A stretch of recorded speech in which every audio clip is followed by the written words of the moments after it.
Hi, everyone. All right, I'm going to turn the light on. Even though I said no, we need more light. We definitely do. Let there be light. All right. We're just going to do a quick check here and get rolling on the awesome information that we have for you tonight. Okay, go ahead, John Paul. So, first off, welcome to Weeknight Workshop. My name is John Paul Clark, Hello, I am Blair. and tonight's topic is 7 ways to fail at reaching your goals. Exactly. That's right. We're going to talk about how not to reach your goals. All right. And hopefully you can glean some great information from this that will help set you on the right path. Right on, it's working. Okay, cool. All right. So we're going to go through these 7 points and feel free to take notes. Feel free to drop questions in the comment section at this time. And let's rock and roll. So, Blair, what is the number one thing that kills your goal reaching? Yeah, so John Paul and I were not always awesome at setting goals, reaching goals. And so just to be clear, what we're talking about tonight is not your smaller goals. We're talking about the big endeavors that you have set for yourself, like 10 years out, 20 years out, millions of dollars, big, huge impact that you want to make, right? And so we've got a lineup of, what do you call it, the 7 deadly sins Yes. that will crush That will- you from reaching your goals. And number 1, numero uno, and people don't actually really talk about this. And it probably is the most important. It's the most important that we feel, in our opinion, is not working on becoming the type of person Yes. that can actually reach and achieve these goals.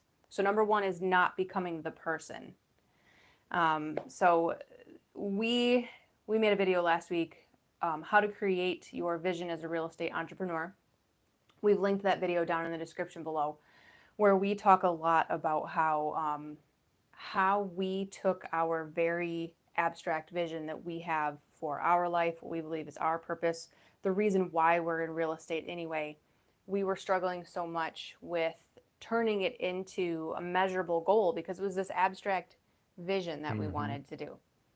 And so our coach that we were working with at the time helped us to turn it into a metric by asking us the question, what type of person do you need to become in order to reach this vision? And that just really helped set the stage for everything that we needed to do to figure it out. So as Blair and I were discussing, this particular setback is a major historical, biblical story really fills this in clearly. All right. So if you think back to Old Testament time, the Israelite nation was formed and they were looking for a king. All right. So to go from, being a peasant or an average person in that society elevated to kingship, that is some big goals right there. All right. So the first 2 kings were a prime example of one who became the king long before they ever crowned, and the other one who did not become the king, and when they were crowned, it kind of came crumbling around them. So if you look at Saul, he's described as just being this man's man. He was head and shoulders taller than anyone else. He was handsome. He was confident looking. He exuded that quality of leadership. Had the look. He had the look of it. But he didn't actually go through the process in his life of struggle, of having to overcome things, to having to face, proverbial giants and defeat them, to have that faith in God. He didn't have all of that groundwork to become someone who could handle the mantle of kingship. And as we all saw, he lost it. All right. Whereas David, he was like a relative nobody. All right. The youngest son, he was called ruddy, like he was shorter in stature. His job was tending sheep. All right. So he worked alone. But in that time, he developed his faith in God. He developed strong faith-based practices He defeated a bear. where he defeated, a lion. he defeated ferocious creatures. If you saw a bear out in the woods, would you go after it with a stick or a sling? And then just pee and run. Yeah, like absolutely. Honestly. All right. So David did the work that prepared him for that elevation. Mm-hmm. All right. So becoming the person that needs to reach that goal, it happens long before the money hits your bank account or you cross that finish line. Yeah, so I'm looking out our window right now, and we've got this big old Oh yes. blue spruce tree in our backyard, like right back here in the corner. And this thing is massive. And like if you think about it, like what keeps a tree from falling over? If it's a healthy tree, it's not a dead tree, right? So, quick fun science fact for all you geeks out there.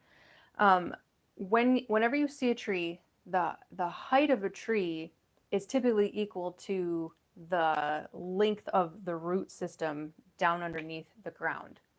So some cool sciencey words that I've been learning lately in reference to personal development is actually gravitropic and phototropic. Yes. So when a little seedling is planted, whether it's a tree or a plant or whatever, that little seedling is in the ground, it's in the dark and you can't see it. But the roots of the seed actually grow down first because the seed has more wisdom than a lot of people who are working on achieving goals. The seed knows that it needs to do the work in the dark where no one is seeing its beautiful leaves, its beautiful trunk, its beautiful fruit, whatever it is. It needs to go down deep in the dark, in the dank, in the dirt first before it grows up into the light where anybody actually sees it. It has to have a strong root system down in the ground. Otherwise, when the winds and the rain and the tornadoes, etc., come, the tree's just going to knock right over. And it's the same thing. It's the same thing with people. Like when the going gets tough, if you haven't done that preparation work, if you haven't been working on becoming the person, you're either going to get scared or insecure or feel defeated or maybe feel like an imposter. You feel like you just don't actually fit in, you don't belong in the space that you were trying to go to. And so you made a good reference, and we were talking about this, to lotto winners, people that win the lottery. What do we see oftentimes? So the people who buy those lottery tickets usually are not upper class people with 6-7 figures sitting in their bank accounts. They're not children of billionaires. Yes. Typically. Yep. So they're people who have money, obviously enough money to buy the tickets, but they haven't spent the time dealing with large amounts of money, knowing how to handle that large amounts of money. So there's been studies done of them where anywhere from 2 to 5 years after they win the big one, the $2, $3, $4, $5 million lotteries, most of them file for bankruptcy. Sometimes they're worse off. Yeah, than they lose everything. They get divorced sometimes. So all of that, so like that cash infusion, if you're not ready for it, then you shouldn't be having it. Mm-hmm. Yeah, like I'm totally not against you putting like scratch offs in my Christmas stocking, like or slip them in my birthday card and things like that, right? But yeah, if you haven't worked on becoming the person that can handle the thing, then the thing might end up handling you, right? Absolutely. No, right on. Number 2. Numero dos. All right. So this is the second way to fail if you want to fail at reaching your goals. Yes. Is to wing it. All right. Just fly by the seat of your pants. So essentially that's saying you come up with this great goal that you're really excited about, but then you don't work out the steps to get there. You literally just like, all right, this is what I want to do, and I'll just figure it out as I go. That's a great way for you to fall way short of your goals. All right. So there's a scripture that really that Jesus, he's talking to his disciples, and and it's a parable, and it's something that speaks this very well. So I'll give you, it's Luke chapter 14, verses 28 through 30, if you want to look it up yourself. So here's what it says. Suppose one of you wants to build a tower. He will not first sit down and estimate the cost to see if he has enough money to complete it.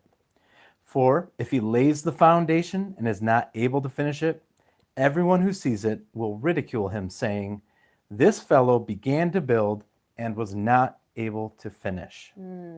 So counting the cost is vital to achieving the goal. And if you don't do that, if you don't put in that effort before or throughout the process, you will fall short.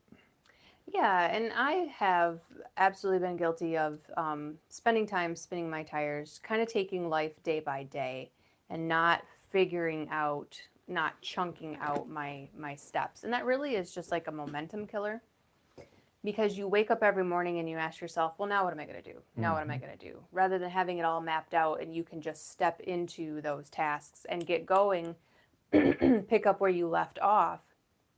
But when you're just winging it,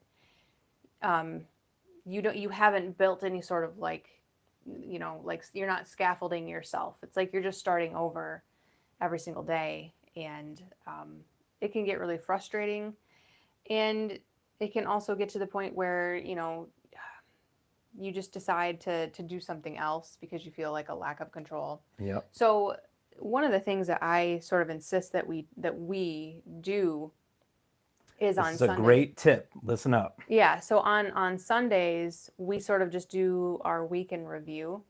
We do it so often and so open that actually, so today's Monday, yesterday was Sunday. Our oldest son actually, like, he created this little chart. Like, he's got his magic markers out, his little scrap paper, and he created his chart because we've started to pray over the upcoming week, like just praying over different things. So he's like, oh, wait, everybody. He's like, I'm going to chart it out. Like, okay, so I'm going to pray for our week this week, and then Mom's going to pray for our week next Sunday. And he's like mapping out. He's got like our next like year's worth of Sunday's prayers like mapped out.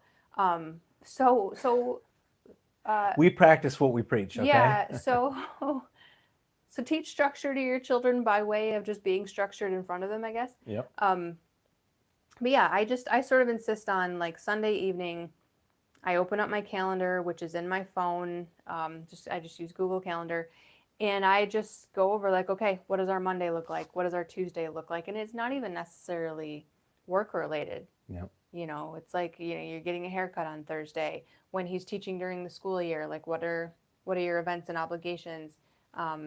You're involved in the worship team on church. Like, are you doing it Wednesday? Are you doing it Sunday? And I just map out my week, and man, you guys, that gives me so much peace, because I don't feel like I'm taking it day by day. And I also feel like I can just really get ahead of the game. Yes. You know what I mean? Instead of just being behind. And when I look back, I see that the weeks that I do that, we actually move the needle forward so much more than the weeks when I'm just like, I'll just figure it out in the morning, what I'm doing. Definitely. All right, let's move into number 3. The third way All right. you can kill your goals. And this, I want to talk about this one because I definitely struggle with this. Guilty. And I think a lot of people do. So we'll call this one the shiny object syndrome. Yes. All right. So any good entrepreneur is a creative person. They find unique ways to start businesses, to create new products. So the mind is always working. So I would say nearly on a weekly basis, an idea will pop in my head, and I'll be like, Blair, we need to do this. I have the knowledge to do this. We have the ability to do this. We should do this venture. And then she says, yes, absolutely, but not yet. And so Not in the right timing. Right? Not the right. So shiny object syndrome. If you've got that big goal, you need to put in the time investment into it. And if you're constantly looking at the next thing to do, you're not going to put the same energy and time into that big goal. And it will definitely gas out well before the finish line. Yeah, and a good question to ask yourself is just, is this in alignment, or is this in my lane? Right? Like, is this something that actually gets me there, or does it take me off course? Um, and just understanding, like he said, the entrepreneur's creative brain. I'm constantly thinking of new ways of doing things, also, and definitely been guilty of starting an endeavor and then stopping and then like launching into something different and then pivoting over here. But that just gets really exhausting, Mhm. and it bears such little fruit that I'm not just naturally uh, like anchored. It was actually like a practice. Like Yeah. I had to rein that in. I had to get control over that. And I also had to trust myself, but then also just really sit down and spend some time with God and just ask him, like, can you just show me what it is that I'm supposed to be doing? Can you just like show me in a dream? Can you make it like pop at me while I'm watching a video or reading a book or something like that? Yep. Just give me direction, because another thing that I struggle with is, going back to like that gravitropic work, like the work that you're doing that hasn't yet borne fruit. Sometimes I get uh, insecure about, okay, I've picked a strategy and a path and I'm sticking with it, but did I pick the right one? Hmm. Like, was this the right one? Because there were so many different ways I could have gone with this. And I committed to this. Did I make the right commitment? So I have those insecure conversations with John Paul all the time of like, was this the right thing? Did we choose the right thing? Like, are we betting it all on black, but it was supposed to be red? But again, like going back to the plant analogy, even though this isn't a science channel, um, if you think about plants in your yard, if you were constantly uprooting them and Ah, and yes. and transplanting them, like let's say you plant a flower in your yard and then you put it in your front yard, and the next week you pop it out and you put it in your backyard, and then the next week you pop it out and you put it 10 feet to the left. Every time you transplant something, um, you're never it doesn't get the opportunity to take root and then grow and flourish. And so, that little flower, that little plant is really like an analogy for your progress, for your wealth, like Hmm. whatever it is that you are trying to build and grow. If you're constantly pivoting, your the work that you're doing has not had time to take root and develop and grow. Absolutely. There's a difference between like refining Yeah. and pivoting. So refining is great. Mm-hmm. Um, you know, using better systems to achieve your goals. So it's okay to change things in your process, Mm-hmm. but definitely stick to it. Okay. Number 4, this one, it's you might not think up front that this is a like uh, definitely a thing that would derail you, But it but is. bear with us because it Mm-hmm. absolutely happens, and it happens a lot. Okay. So this one's called having lack of boundaries. Yep. All right. So a few years ago, my wife and I were in leadership at a church, and we were workshopping on a book called Boundaries. It was written by Dr. Henry Cloud and John Townsend. Definitely check it out. It gave us some great perspective. Mm-hmm. So I'm not going to dig into all the content of that, but essentially, the book's premise is um, knowing what to say yes to, Mm-hmm. and also how to say no. Which is so key when you're focused on something. Yeah. Yes. So when it comes to boundaries, you only have 24 hours in a day. And of that time, you only have X amount where you can actually focus on, goal setting, planning, reaching, all those things. So if you're constantly saying yes to other people's plans, to other people's wants, you're now choking out the time you had to build your own. Mm-hmm. And God's plans and desires for you are the best thing for you to do. So you really have to step back and say, all right, I have this 2-hour block. I can A, use it to help so and so, or B, use it to work on this thing that God has put in my heart that once comes to fruition will bless, a multitude, my larger family, the community around us. So it's not about like doing the nice thing, it's about doing the right thing. Okay. Yeah, and it's not that doing those things are wrong when you say the right thing. It's, what is your what is your mission that you are supposed to be on, right?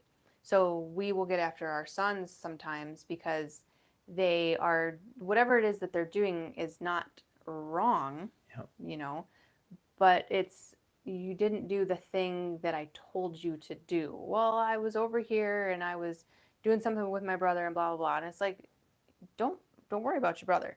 Like, I told you to X, Y, and Z, and that's really what God does with us when He gives us a vision and a mission. There are certain things that He needs for you to do in order for, well, God doesn't need for you to do anything, but there are certain things that you need to do Yep. according to be in alignment with what it is that you're supposed to be doing. And so, there's a phrase like, not all good things are good for you to be doing. Um, so I was having a conversation, I was telling John Paul, with a friend of ours recently, and he is making some career changes. And I was just asking him the question, well, what is it that you would want to do? And he was saying, like, well, what I'm currently doing, I'm highly qualified for, skilled for, but that's not necessarily what I want to do. But the thing that I do want to do, I'm not really that qualified to do it, right? And so we were just having a conversation about reframing the questions that you ask yourself. So I used myself as an example. I said, okay, so when John Paul and I first got started in real estate investing, we tried this strategy, and then we tried that strategy, and then we tried this strategy, and we did them to completion. Like, we finished the deal, right? Like, whatever Yep. it was. But then we stepped back a few years into it, and we asked ourselves, like, okay, we've got 3 irons in the fire right now. We've got this thing going, this thing going, this thing going. Neither of the 3 are really growing. They're all just sort of plateauing. Um, Something's got to go. And so what we really focused on was, well, what do we even want to be doing? What actually fits us best? What do we even like? So one of the strategies was good. We weren't losing money. Mhm. We just weren't super excited about it. So we just asked ourselves the question, like, do we even want to continue to do this? And so that's how I was framing it to my friend when I was talking to him. I was like, look, you've got to do this like flow chart with yourself, right? And the question at the top of the flow chart is, do I even want to do this? And then if the answer is yes, well, then carry on, continue, right? But if the answer is no, then there's a second question you have to ask yourself. So you got to keep going down the flow chart. The second question is, am I obligated to do this thing? Or am I obligated to this person? Am I obligated to this organization? Like, this thing that I don't really want to do and I'm not super crazy about. If I'm obligated to it, then that is the realm, the arena of stuff. Yes. And this is just in our opinion. That is the arena of stuff that, those are the things that you do as unto the Lord, right? I don't really want to. I'm not super excited about it, but there is obligation, there is conviction attached to it. So those are the things that you do unto the Lord. But not everything that everybody asks you to do, not every opportunity that they present to you, not every need that needs to be filled by you. So as you continue down the flow chart, if the answer to that question is no, I am not obligated to it. So no, I don't want to do it, and no, I'm not actually obligated to do it, then you just need to release yourself and give yourself permission. And this comes back to the boundaries. Getting good at saying no, not just to people, but to opportunities, to needs that need to be filled, you know? And so if you can go through that, you can really open up a lot of space on your plate. You can really open up your capacity when the choices that you make are not being steered Yes. by other people, It's you and God, and you are in flow, and all of these other things on the periphery. You understand that those are distractions, and that's why you need to set up boundaries so that those distractions can't get in and knock you off your course. Absolutely. Yeah. All right. Number 5. This is if you definitely want to crash and burn in your goal reaching, definitely do the following thing. All right. It's called the lone wolf syndrome. Yes. Ow! All right. So, and I'm going to speak, for the men here. All right. I'm going to infer some things. When a man takes on a task, and whether we're like confident or we don't have a clue what we're doing, we don't let anyone know. We just pretend like we got it. We got our act together, and we work, and we just put our head down, and we just try to make it happen. And it's a form of pride is what it is. And I'm going to explain to you why that is just absolutely the opposite of what an entrepreneur should be doing. All right. So I've been studying a book lately. It's been around forever, and it's in any entrepreneur's library. It's called Think and Grow Rich by Napoleon Hill. Yeah, it's like over 100 years old. Yeah, and like this is wisdom of like with us decades of research behind it. This is the OG, you guys. Check it out if you haven't. And what he did, he met with, interviewed some of the wealthiest people in the world and studied them. He studied how they got their money, how they kept their money, how they grew their businesses. Because many of them became legacy. So these were people who were like Henry Ford, the Carnegies, people like that, who started off they weren't born into money, but they created it. And one of the major things that came out of his studies is what's called a mastermind.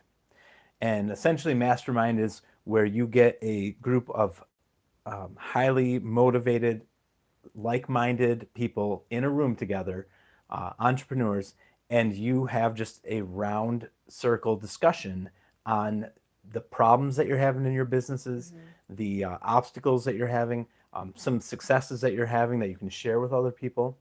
So that mastermind is something that the ultra successful people did and still do to this day. And we are a part of those and some of those masterminds. So absolutely, the lone wolf syndrome, it's got to go. If you want to reach your goals, you need to share with other people. You need to talk to, and Blair will tell you about what type of people to talk to and who to avoid. But you got to put it out there. And you got to be vulnerable, because people are going to critique it, and people are going to maybe have negative things to say about it. So, but it's vital to growing. And in the Bible, it talks about in Proverbs, it's Proverbs chapter 27, verse 17. Like iron sharpens iron, so does one man sharpen another. So if you can get around those people, and you can share your ideas, you're going to absolutely get a sharper focus and a better aim to reach your goals. Yeah, you got to stay sharp, people. Don't become dull. And the truth about entrepreneurship, especially if you didn't start off as an entrepreneur, like there are people out there who they graduate from high school and they just go right into their own business endeavor, right? But most of us got into some sort of, track as an employee, right? Regardless of what it was that you were doing. And maybe you had your office space, you had, for me, it was like my classroom, the teacher's lounge, etc., right? Because we're teachers. You had your workspace of some kind, right? And you were surrounded by other people. I mean, in today's day and age, it's like the work from home atmosphere. And I know a lot of people say that like the work from home atmosphere even feels, like kind of lonely, and it's convenient to wake up in the morning and just like sit at your counter or something like that. But you don't have that collaboration. You don't have those brainstorming sessions. You don't have like that water cooler banter and back and forth, and just being able to connect with people. So when I left teaching to become an entrepreneur, I felt really lonely at first because I didn't have really anybody that I could share how I was feeling, the responses that I was having. I couldn't hash out problems with people or just ideas share with people. And so I realized that, like, man, in order to thrive in entrepreneurship, you really need to get yourself around like-minded people with like goals, who are on a similar path, people who are either experiencing what you are experiencing at the same time, or people who have been there, done that. They can share their wisdom. They totally connect with you. And then also just being in a group like that provides a lot of accountability. Because if it's just you and you're keeping everything to yourself, like, and just admit this to yourself, like, that you can make yourself an internal promise and never actually like put it out there to the world. You can break promises to yourself, and that's pretty easy because it's just you mad at you, right? But man, I don't know about you, but when I tell people that I'm going to do something, like one person, a group of people, and then I don't do it, like I feel like a fool. You know what I mean? Mm-hmm. Because other people they'll come around and they'll check on you too, like, hey, that thing that you said you were working on, how's it going? And you feel that can really convict you. Yeah. If you don't have a good answer to it. Yeah, you feel like a loser when you're like, it's not going, I'm slacking off, I'm just not doing it, right? Excuses. Yeah, and then when we started networking, like specifically going to real estate entrepreneurship networking meetups, that's when we learned about leverage. And when I'm talking about leverage, I mean leveraging the strengths, skill sets, resources, and knowledge of other people, the stuff that you don't have, leveraging that so that everyone can accomplish more. Like, here's what I bring to the table. Here's what they bring to the table. We read this little story to our boys called Stone Soup. It's some proverb. I'm not going to go into it, but the concept of stone soup was everyone in the village brought something to put into the soup, and prior to that, everybody was pretty hungry because they only had like a thing to eat. But when they all brought it and put it in the pot, the whole village was able to have this amazing feast. So you go from famine to feast when you connect with other people. And leverage sometimes sounds like a dirty word because it sounds like you're trying to take advantage of people, but that's not what this is. No, that's not what this is. This is just doing that. Like, it's the compound effect. Yes. The compound effect of taking your little and everybody else's little to make it big. Absolutely. Yeah. All right. So number six is we call this a fixed mindset. And what it really means is when you are not teachable. So being not teachable is something that will keep you stuck and kind of just keep you going in this cycle of you gain a little and then you go back, and then you gain a little and then you go back. And it's because you're not open to new ways of doing things, new ways of thinking, just new frameworks to like live by. So when I was first starting in teaching, we were given a book to read. It was called The 7 Habits of Highly Successful People. It's written by Stephen Covey. And that was the first time I'd ever heard about the types of people as fixed mindset versus growth mindset. All right. So Blair's talking about teachability with the fixed mindset. So with a growth mindset, it's hard to do, but it is so good for you. So in growth mindset, you have to reflect.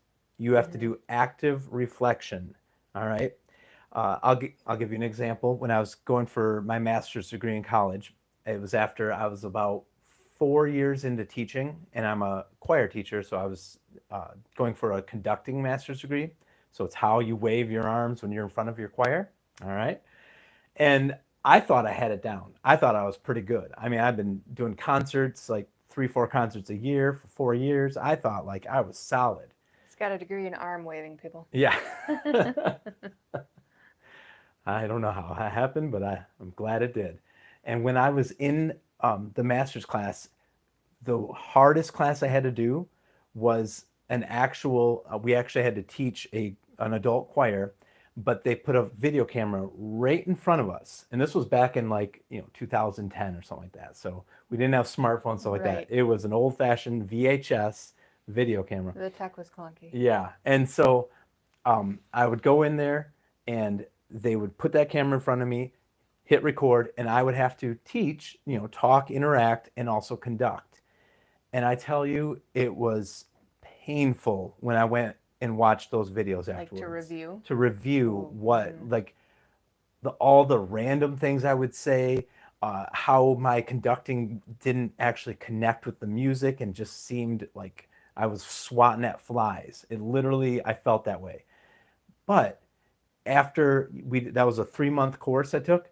By the end of it, I was refined in my conducting. I was a totally new person. So having a growth mindset, it's essentially saying, I don't have all the answers. I have a way I do things and it might be good, but there's also could be a better way. And I need to be open to that possibility. So with growth mindset, you are doing self-reflection. You're actively like taking steps towards your goal, stopping, turning around and say, all right, did that accomplish what I wanted it to in the time I wanted it to? If so, I'll continue. If not, what do I need to change? And it also comes to trusting other voices to help guide you along the way. That you don't have to have the pride of this is the way I'm going to do it. That will not get you to your goal. Yeah. You have to be willing to just put yourself under the microscope and just be painfully honest. And you just have to ask yourself, like, are you afraid of the truth? Like, are you afraid of a poor report or something like that? Are you so insecure that you can't receive constructive criticism? Because I'm sure we all know somebody who takes constructive criticism so poorly that you just no longer offer it. Yep. Right? Because of how they respond to it. But going back to the lack of boundaries and letting other people steer your choices, connecting that to having an open mindset and being open to other ideas, other ways of doing things. There are certain people, there are certain examples, and it's a super simple principle called who do you listen to, right? There are people that you listen to, and there are people that you don't listen to.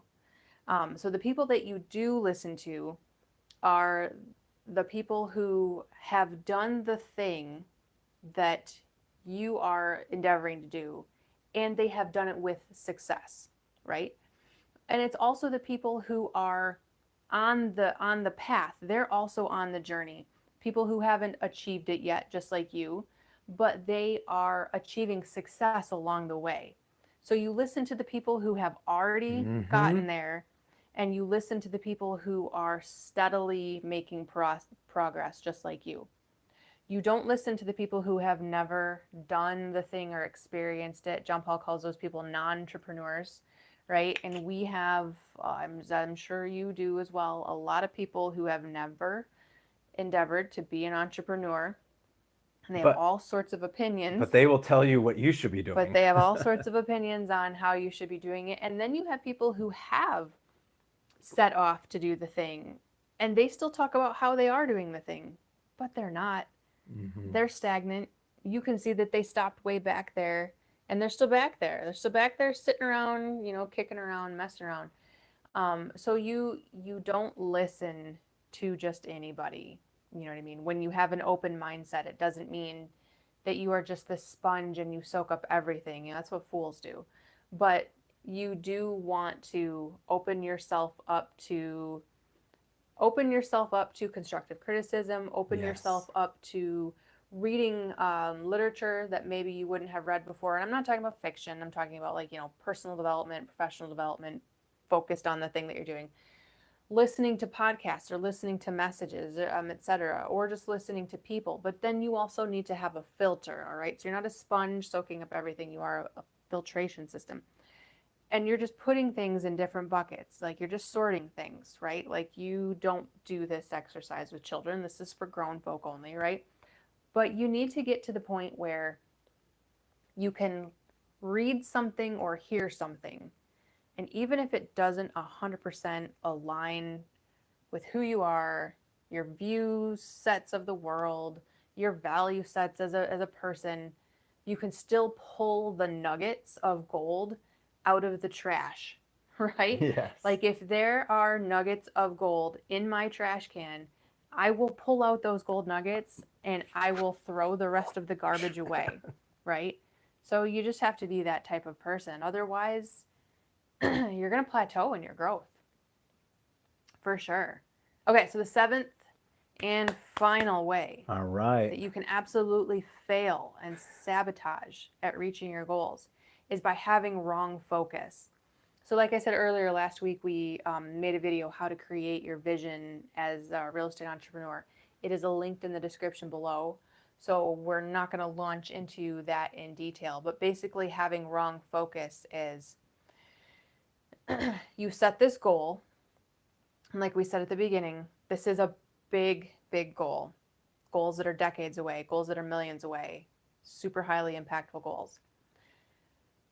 These types of goals come with a set of challenges, right? Yes. Pretty strenuous, pretty stressful, sometimes risky, sometimes scary, sometimes seemingly impossible.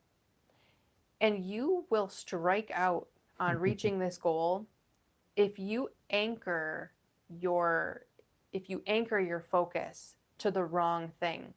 And the wrong thing to anchor your focus to would be something shallow.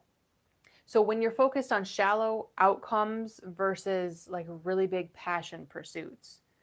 So for example, we made another video that you guys can go back and see, and it's called starting with why, or something like that. You'll see it. It's from a couple of weeks ago. Start with why. You just have to keep asking yourself, like, why am I doing this? And get to the core of it, to something that's emotional. Stop thinking with your head and really look to your heart. Why are we even doing this? So let's say you want to invest in single family rental properties. Then you ask yourself why. And if your answer is, well, because I would like to cash flow an extra $500 a month, because I would like to be able to have a nicer car and a bigger house like Tom does, and Tom invests in single family rental properties, and so that's why I'm doing it. Well, as soon as things get tough, scary, risky, somebody gets mad at you, right? You lose a little bit of money, you're going to quit. Yep. That's again, back to plants. It's not a deep enough root system, right? Like you didn't anchor yourself deep enough. You got to get to the heart of it and just keep asking yourself, why? And usually there's something that you're pretty emotionally connected with, something that you're really passionate about. It could be because you want to feed children in Africa, right? You want to have millions of dollars so you can send food to Africa. Or it might be something that you want to be able to do with your family, or build a legacy Build a for legacy, your right. children and your children's children. right. So you Right. just dig down deep. Yep. Go ahead. So those were the 7 areas that would absolutely derail the train from reaching the station. Okay. But since you stuck with us, we're going to give you one more gold nugget. Bonus session. All right. Number 8. So the number 8. We lied. Number 8.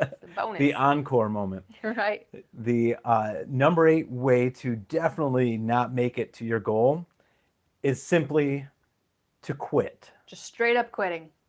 So Just lay down and die. this is a tragic story, but an incredible story. It's also from Think and Grow Rich, right? Yeah. You read it in Think So and Grow Rich? Napoleon Hill, he wrote in that book on this young, very ambitious man who was alive during the gold rush out west. He set out to find and make his millions through gold, And so he bought a plot of land, he began digging, he actually struck gold, and he took back, some sizable chunks to his community, his family. He Fundraised. he fundraised to buy like actual equipment so he could do large scale. He raised like a couple $100,000, which back then was Like $1 trillion. yeah. And so he raised all that money. He bought all of this big excavating equipment, went back and started digging some more and digging and digging. And for months and months and months, nothing. He lost the vein. Okay. So one day he got to the point where he just kept hitting rock, and he stopped and he threw his hands up. He said, I can't do it anymore. And he quit. He sells off all his equipment, trying to pay back, all the people he borrowed from, and then went on to live his life and pursue other plans. The person who bought his property went down into those same caverns and same areas, and they literally dug 3 feet further and found the gold vein that he'd been searching for. True story. So like, just my heart. I know. Gosh. So This story gives me anxiety. he put in all that time, energy, and effort, and then quit just before the finish line. So don't quit. Exactly. All right? Unless you want to fail miserably at reaching your goals. Yeah, and of course there are some contingencies written into that, right? So number one, like, and to be fair to that guy, you can't actually like see through the dirt. Nope. You know what I mean? Like maybe he would have dug to the center of the earth, right? Yep. And never had found gold. Some other contingencies are if it is ruining your relationships, if it is damaging your health, if you've set your goal on something that is unhealthy, right? Yep. Or something completely unattainable. But those are more extreme examples. So more than likely, there's a high probability that the thing that you have set your sights on, the goals that you are setting, are things that other people have done before, right? So like, you're not Elon Musk with the goal of going to Mars, right? More than likely, it is some sort of task that other people have done before, other people who were similar to you, other people with similar upbringings, similar startups, similar resources, etc. So if you have like anecdotal stories like that one, where other people have had their own success story and they have done it this way, following these processes and in this timeline, it goes back to, be sure to connect with other people so that you can hear those stories, so that you can hear those ways, so that you can hear those processes, so that you can get a realistic timeline in your head, and then just follow those steps. Because if other people have done it, unless something catastrophic happened to you, there really is no reason why you can't achieve the same thing. And it's a struggle for us, because the goal that the vision that John Paul and I have set for ourselves is really a 10-year vision. So it is something that we are striving to achieve within the next 10 years. And that just seems like so far away. But if I look back on the last 10 years, it all seems like just yesterday. Oh, yeah. And I reflect on, and this is a really good practice and exercise for you guys to do, reflect backward. Don't get so caught up on focusing on the thing out in front of you. You have to be focused on it, obviously, because it keeps you on track and it keeps you in alignment. But practice reflecting backward and look at how far you've come. Look at all the progress. Look at all of the gains. Yes. Look at everything that you have achieved. The lessons you've learned. Yeah, the lessons you've learned. Yep. And reflecting for me gives me confidence. It gives me courage. It also, I'm filled with gratitude. I'm filled with so much gratitude. So there's a really great book called The Gap and the Gain by Dr. Ben Hardy and Dan Sullivan. And that is on that practice of people who are constantly looking at the horizon feel like nothing is ever enough, but people who are able to look backward and reflect and see the gains that they've made, understand that they are actually making incremental progress toward the thing. And you watching this video is also progress, because that means Word. you have a passion and a goal, and that you are eager to move forward. So we're so glad that you tuned in, that you watched this, that hopefully you got some great tidbits out of it, things that you can carry back and put into practice. And all you got to do is, like our channel, subscribe to it, All that YouTube stuff. see all the other videos that are all in alignment with how the entrepreneur manages this process to get to the goal. All right. Right on. So we want to thank you again for joining us, and we'll see you guys at our next weeknight workshop. All right. Later, YouTube. All right.